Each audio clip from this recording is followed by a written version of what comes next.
Assalamualaikum warahmatullahi wabarakatuh. Saya Syafira Fadiah dari kelas 12 Agama ingin sedikit memberikan materi mengenai hukum syara' dan pembagiannya.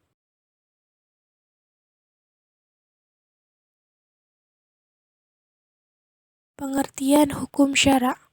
Menurut bahasa, kata syara' berarti jalan.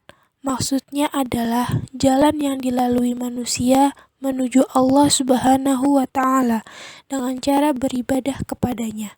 Sedangkan menurut istilah, hukum syara' ialah akibat dari kitab Allah pada perbuatan mukallaf yang mengikat untuk semua umat Islam, seperti wajib, haram, dan mubah.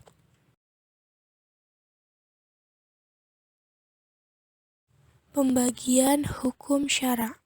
Hukum syara' dibagi menjadi dua, yakni hukum ta'lifi dan hukum wadahi. Hukum ta'lifi yaitu hukum syara' yang berhubungan dengan perbuatan mukallaf yang mengandung tuntutan dan kebolehan. Sedangkan hukum wada'i yaitu hukum syara' yang berhubungan dengan perbuatan mukallaf yang mengandung persyaratan, sebab atau mani. Perbedaan hukum taklifi dan hukum wadahi. Ada beberapa perbedaan antara hukum al-taklif dengan hukum al-wadahi. Antara lain, 1. Dalam hukum taklifi terkandung tuntutan untuk melaksanakan, meninggalkan, atau memilih berbuat atau tidak berbuat. Dalam hukum wada'i, hal ini tidak ada, melainkan mengandung keterkaitan antara dua persoalan sehingga salah satu di antara dapat dijadikan sebab, syarat, atau penghalang. 2. Hukum taklifi harus sesuai dengan kemampuan mukallaf untuk melaksanakan atau meninggalkannya. Karena dalam hukum al-taklif tidak boleh ada kesulitan atau musyaqqah dan kesempitan atau haraj yang tidak mungkin dipikul oleh mukallaf. Sedangkan dalam hukum al-wada'i hal seperti ini tidak dipersoalkan karena musyaqqah dan haraj dalam hukum al-wada'i ada kalanya dapat dipikul mukallaf, seperti menghadirkan saksi sebagai syarat dalam pernikahan, dan ada kalanya di luar kemampuan mukallaf, seperti tergelincirnya matahari bagi wajibnya sholat zuhur. Ketiga, hukum taklifi ditunjukkan kepada para mukallaf, sedangkan hukum al-wada'i ditunjukkan kepada manusia mana saja, baik telah mukallaf, mampu belum, seperti anak kecil dan orang gila. Setelah kita mengetahui bahwa hukum syara' dibagi menjadi dua, kita harus mengetahui isi apa saja yang terdapat di dalam hukum-hukum tersebut. Hukum taklifi dibagi menjadi 5 bagian. Yang pertama, ijab, nadab, tahrim, karohah, dan ibahah. Sedangkan hukum wad'i dibagi menjadi 6 bagian, yakni sebab, syarat, mani', sah, batal, dan rukhsah.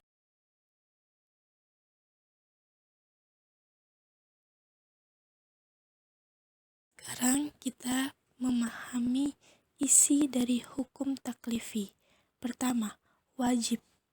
Wajib ialah suatu perbuatan yang apabila dikerjakan mendapatkan pahala dan apabila ditinggalkan mendapatkan siksa.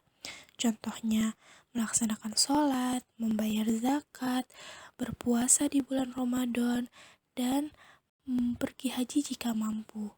Kedua, sunnah atau mandub. Ialah suatu yang dituntut menurut syara' untuk melakukannya, namun tuntutannya tidak begitu keras, atau dengan kata lain diberi pahala jika mengerjakannya dan tidak disiksa apabila meninggalkannya. Contohnya, melaksanakan sholat-sholat sunnah setelah melaksanakan sholat wajib. Menurut para ulama di kalangan mazhab Hanafi, sunnah ada 3 macam, yaitu sunnah hadyi, sunnah zaidah, dan nafal. Sunnah hadi ialah suatu perbuatan yang diperintah untuk menyempurnakan perbuatan wajib seperti azan dan sholat berjamaah. Sunnah zaidah ialah semua perbuatan yang dianjurkan melakukannya sebagai sifat terpuji karena mengikuti jejak Nabi sebagai manusia biasa seperti makan, minum, tidur, dan sebagainya. Dan apabila perbuatan tersebut ditinggalkannya, tidak dapat dikatakan makruh. Yang ketiga, nafal ialah perbuatan yang dianjurkan melakukannya sebagai pelengkap dari perbuatan wajib dan sunnah seperti sholat sunnah. Perbuatan tersebut apabila dilakukan mendapat pahala dan apabila tidak dilakukan tidak dapat siksa atau dicela.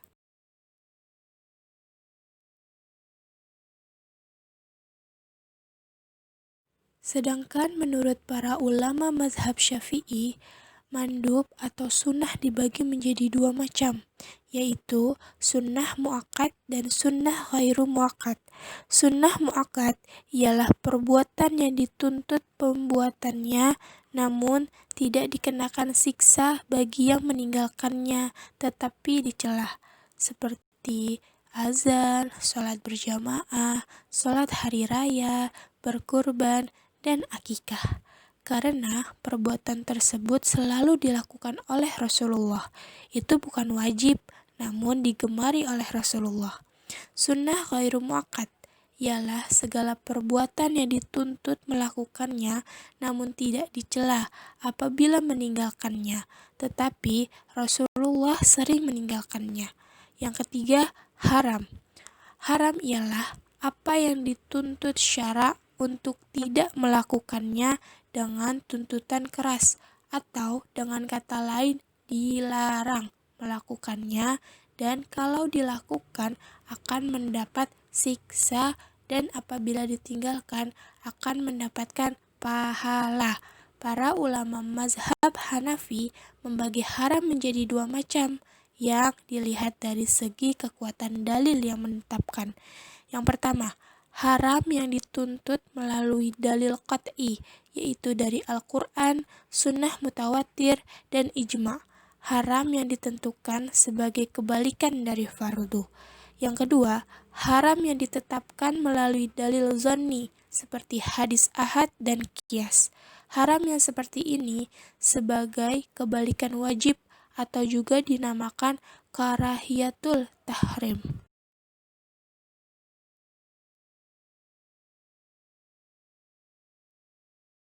Para ulama mazhab Maliki membagi haram menjadi dua macam, yaitu haram lizatihi dan haram lighairihi. Haram lizatihi yaitu haram semenjak semula, seperti zina, sholat tanpa wudhu, perkawinan dengan wanita yang mahram, dan memakan bangkai. Semua itu diharamkan sejak semula karena mendatangkan kerusakan. Haram li ghairihi, yaitu pada dasarnya perbuatan tersebut boleh, dapat dijadikan alasan atau sebab hukum dan menjadikan sumber perikatan. Yang keempat, makruh. Makruh ialah apa yang dituntut syara untuk meninggalkannya namun tidak begitu keras atau dengan kata lain apa yang tidak dikenakan hukum bagi pelaku namun dicela. 5. Mubah. Mubah ialah apa yang diberikan kebebasan kepada para mukallaf untuk memilih, melakukan atau meninggalkan perbuatan tersebut karena syara tidak memerintahkan maupun melarangnya ataupun perbuatan tersebut diperintah namun ada tanda yang menunjukkan mubah. Berdasarkan keterangan di atas, mubah ada 3 macam, yaitu 1. Yang diterangkan syara tentang kebolehannya memilih antara melakukan atau meninggalkan. Yang kedua, tidak diterangkan kebolehannya, namun syara memberitahukan memberi kelonggaran atau kemudahan bagi yang melakukannya. Yang ketiga, tidak diterangkan sama sekali bagi kebolehan melakukan atau meninggalkannya.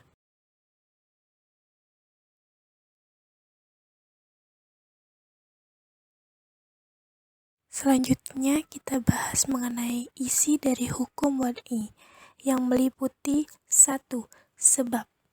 Sebab adalah apa yang dijadikan syara' sebagai tanda atas musabab dan dihubungkan adanya sebab dengan adanya musabab dan tidak adanya musabab karena tidak adanya sebab.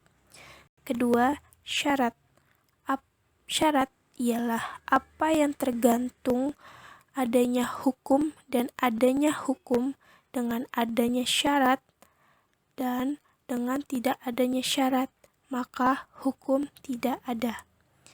Yang ketiga, mani, yaitu apa yang memastikan adanya tidak ada hukum atau batal, sebab hukum sekalipun menurut syara' telah terpenuhi syarat dan rukunnya, tetapi karena adanya mani' yang mencegah berlakunya hukum atasnya.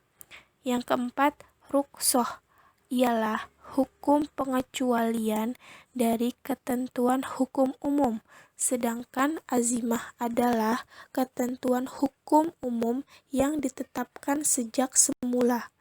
Yang kelima, sah, ialah segala perbuatan yang telah memenuhi syarat dan rukun serta dilaksanakan menurut ketentuan yang ditetapkan syara', dan batal adalah perbuatan yang kurang rukun atau syarat serta bertentangan dengan ketentuan syara'. Yang keenam, batal, ialah akibat dari suatu perbuatan taklif yang tidak memenuhi sebab atau syarat atau terpenuhi kedua-duanya akan tetapi ada mani' yang menghalanginya. Rukun hukum syara' dibagi menjadi 3. Yang pertama, hakim atau syari', mahkum fih atau objek hukum, dan mahkum alaih atau yang dikenai hukum.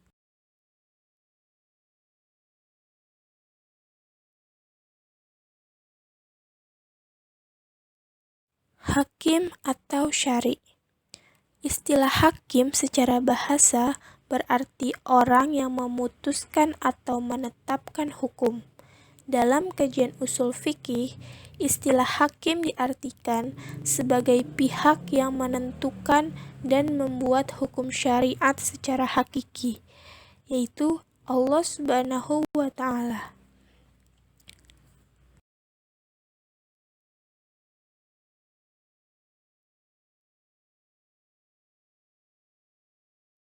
Mahkum fih atau mahkum bih biasa disebut dengan objek hukum. Mahkum fih atau perbuatan mukallaf ada kalanya terdapat dalam hukum taklifi dan ada kalanya terdapat dalam hukum wad'i. Mahkum fih sering juga disebut dengan mahkum bih karena perbuatan mukallaf tersebut selalu dihubungkan dengan perintah atau larangan. Syarat-syarat mahkum fih yaitu 1. Mukallaf harus mengetahui perbuatan yang akan dilakukan. 2. Mukallaf harus benar-benar mengetahui bahwa sumber taklif berasal dari Allah. Yang ketiga, perbuatan yang dituntut harus mungkin untuk dilaksanakan atau ditinggalkan. Mahkum alaih, yang dikenai hukum. Yang dimaksud dengan mahkum alaih adalah mukallaf yang layak mendapatkan kitab dari Allah di mana perbuatannya berhubungan dengan hukum syara'. Syarat-syarat mahkum alaih: yang pertama, mampu memahami tuntutan syara' yang terkandung dalam Al-Quran dan Sunnah. Kedua, memiliki kemampuan atau ahliyah dalam melaksanakan tuntutan syariat. Sekian pemaparan materi mengenai hukum syara' dan pembagiannya. Kurang lebihnya mohon maaf dan terima kasih. Wassalamualaikum warahmatullahi wabarakatuh.